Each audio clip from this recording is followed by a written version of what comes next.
안녕하세요 여러분, 100억 부자 챌린지의 꿈나무입니다. 오늘은 제가 부동산에서 가장 중요한 요소 중에 하나인 협상에 대해서 말해보려고 하는데요. 제가 요즘 부동산을 하면서 느끼는 것 중 하나가 부동산은 정말 협상의 영역이구나 라는 것입니다. 왜냐하면 매수를 하려는 사람은 조금이라도 더 싼 값에 매수를 하려고 하고, 매도를 하려는 사람은 조금이라도 더 비싼 값에 매도를 하려고 합니다. 이 가운데서 부동산 중개인이 원만한 합의가 이루어질 수 있게 조절을 하는 거죠. 저는 옛날에는 돈만 있으면 그냥 다 살 수 있는 건 줄 알았거든요. 근데 그게 아니더라고요. 돈이 있어도 매물이 없으면 못 사는 거고, 말 한마디에 500만 원, 1000만 원이 싸졌다가 비싸졌다가 하는 것이 바로 이 부동산 거래라는 것을 깨달았습니다. 결국 부동산에서 협상은 정말 중요한 요소 중 하나라는 겁니다. 그런 의미에서 오늘은 부동산에서 협상을 잘하는 법에 대해서 말해보려고 합니다. 이 협상의 기술을 터득하게 되면 꼭 부동산이 아니라 살아가는 데 있어서 정말 큰 도움이 될 테니까요. 이제부터 집중해 주시길 바랍니다. 자, 부동산에서 협상을 잘하는 방법은 딱 한 줄로 요약이 가능합니다. 지피지기 100점 백승. 나를 알고 상대를 알면 100번 싸워도 100번을 이긴다. 다들 한 번쯤 들어본 말이죠. 그런데 제가 직접 투자를 해보니 이 말이 부동산에서도 정말 똑같이 적용되더라고요. 근데 이렇게 말하면 무슨 뜬구름 잡는 소리야 하실 것 같습니다. 당연히 감이 잘 안 잡힐 거라 생각합니다. 이제부터 저의 실제 사례를 통해 어떤 식으로 협상하는지 디테일하게 알려드리도록 하겠습니다. 지방 아파트 거래를 할 때 있었던 사례인데요. 저는 모 지역의 A 아파트를 매수해야겠다는 판단을 내렸습니다. 그리고 저의 매수 전의 계획은 이러했죠. 지금은 거래가 얼어붙고 경기도 같은 경우에 매물이 실거래보다 떨어진 상태로 올라오고 있는 중이 허다하니 이 지역도 분명 매수 우위 시장일 거야. 급한 매물을 찾아서 가격을 더 많이 깎아서 급매로 거래해야지. 이런 생각을 갖고 전화 임장을 먼저 했습니다. 참고로 저는 실제 임장을 가기 전 전화 임장을 먼저 하고 대략적인 분위기를 파악한 후에 실제 임장을 가는 편입니다. 그런데 전화 임장을 통해 알게 된 사실은 지금 이 지역의 A 아파트 같은 경우 현재 가치 부동산 시장이 얼어붙었음에도 매물이 없고 이 아파트를 보러 오는 투자자들이 많다는 사실을 알게 되었습니다. 부동산 소장님도 지금은 가격 안 깎일 거라고, 지금은 매물 자체가 없다는 식으로 말씀하셨습니다. 자, 그럼 여기서 새로 알게 된 첫 번째 사실. 이 지역은 경기도랑 분위기가 전혀 다르구나. 매도자 우위 시장이 아닐 수 있겠다입니다. 하락기인 걸 이용해서 가격을 깎는 전략은 먹히지 않을 수도 있겠다는 판단을 내렸습니다. 그리고 정말 의외로 투자자들이 많이 찾고 있었고, 거래가 안 되는 이유는 직전 실거래가보다 가격을 올려서 내놔서 거래가 안 된다는 것을 알게 되었습니다. 이 아파트의 경우 사람들이 선호하는 A타입과 비교적 덜 선호하는 B타입이 있었는데, 직전 거래 금액을 보니 A타입은 고층 매물이 2억 6,800만 원 정도의 거래가 됐고 3층이 2억 5,300만 원의 거래가 됐더라고요. 비선호 타입인 B타입 같은 경우에는 4층이 2억 4천만 원 정도의 거래가 됐고요.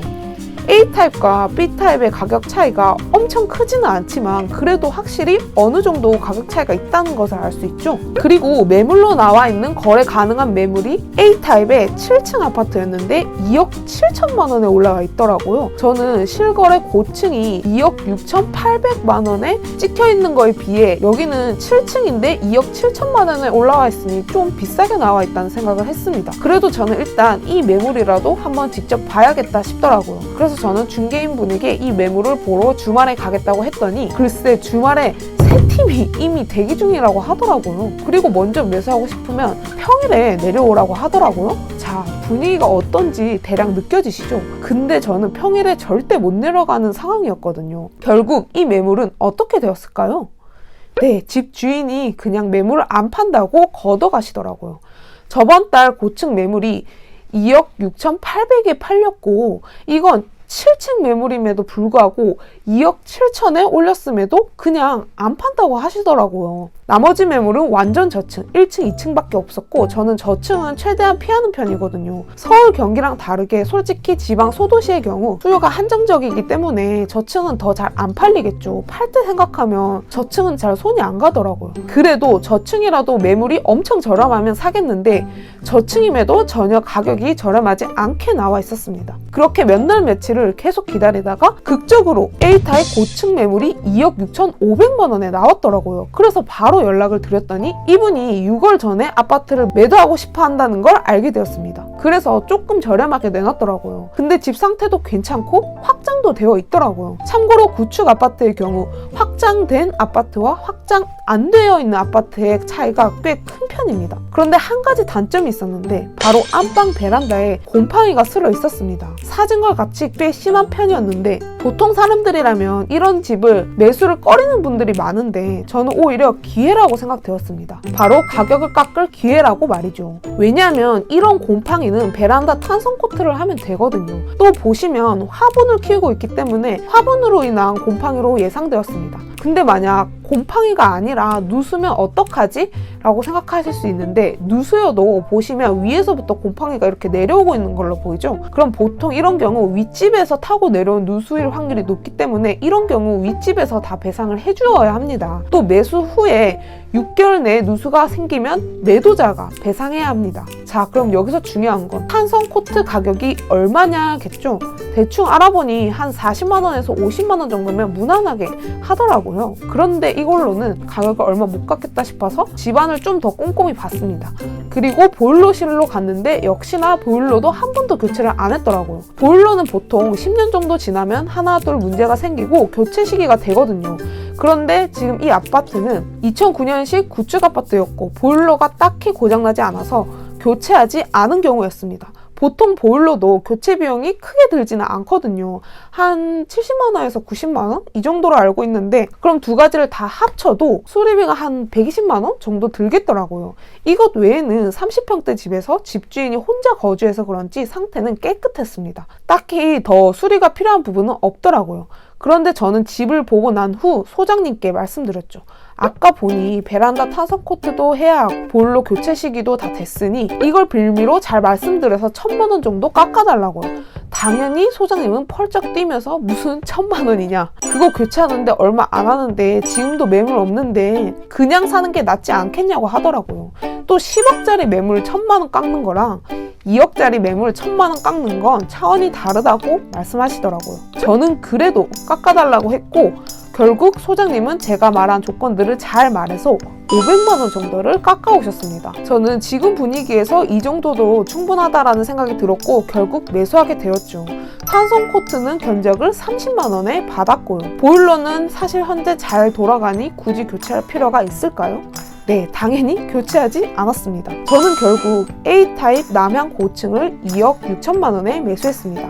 A타입 6층이 2억 7천만 원에 올라왔는데 심지어 이 매물도 잠겼고 저번 달 실거래 같은 A타입 같은 층이 2억 6,800만 원에 팔렸으니 정말 최소로 잡아도 800만 원은 좀 저렴하게 산 거라고 할 수 있겠죠? 그리고 현재 고층 매물은 딱 하나 올라와 있는데 그것마저도 2억 8,500만 원에 올라와 있습니다. 제가 산 가격보다 2,500만 원이나 비싸게 올라와 있다는 것을 알 수 있습니다. 자, 그럼 여기서 알 수 있는 사실, 제가 나를 알고 상대방을 알면 백전백승이라고 했잖아요. 이걸 이번 거래에 그대로 대입해보면 이 지역은 지금 가격이 잘 안 깎이는 상태라는 걸 알았고 그랬기에 저는 전략을 수정했죠. 하락기에 가격을 깎는다는 전략을 버린 거죠. 다음으로 매도자가 6월 전에 아파트를 매도하고 싶어 한다는 걸 알게 되었습니다. 또 매수하려는 아파트는 약간의 하자가 있다는 것도 추가로 알 수 있었죠. 여기까지가 상대방의 영역인 겁니다. 그런데 저는 이 하자를 해결 가능하다고 판단을 내렸고 추가로 보일러 연식을 파악했습니다. 그리고 이걸 무기로 안 그래도 저렴한 물건을 한 번 더 가격을 깎을 수 있었던 겁니다. 결국 내가 어느 정도 알고 있고 상대방을 얼마나 파악하느냐에 따라 전략적으로 협상할 수 있다는 거죠. 저는 한 번도 부동산을 매수할 때 가격을 깎지 않고 사본 적이 없고 어떻게든 단 몇백이라도 깎아서 사는 편입니다. 다만 주의해야 할 점은 애초에 줍는 게 임자일 정도의 금매는 깎지 않고 바로 사는 게 맞습니다.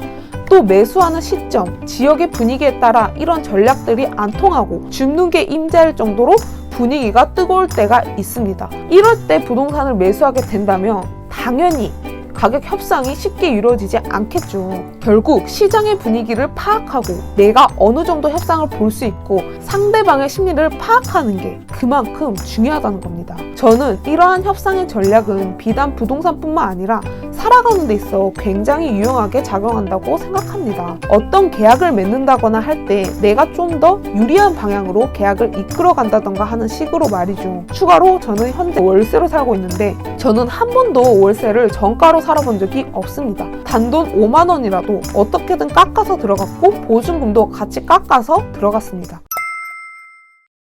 결론입니다. 모든 협상의 기본은 나를 알고 상대방을 아는 데서 시작이다. 내가 사용할 수 있는 영역을 파악하고 적재적소에 잘 사용하자. 자, 오늘은 이렇게 부동산 협상하는 방법에 대해 알아봤는데요. 도움이 좀 되셨나요? 지피지기 백전백승 잊지 마시고 이걸 잘 사용할 줄만 알면 살아가는데 분명 큰 도움이 되니 제 구독자분들은 상대방의 요구에 맞춰주기만 하지 마시고 조금 더 똑똑하게 이득을 취할 수 있는 현명한 사람들이 되었으면 좋겠습니다. 그럼 도움이 되셨다면 구독과 좋아요 잊지 마시고요. 다음에는 더 유익한 영상으로 찾아뵙겠습니다. 감사합니다.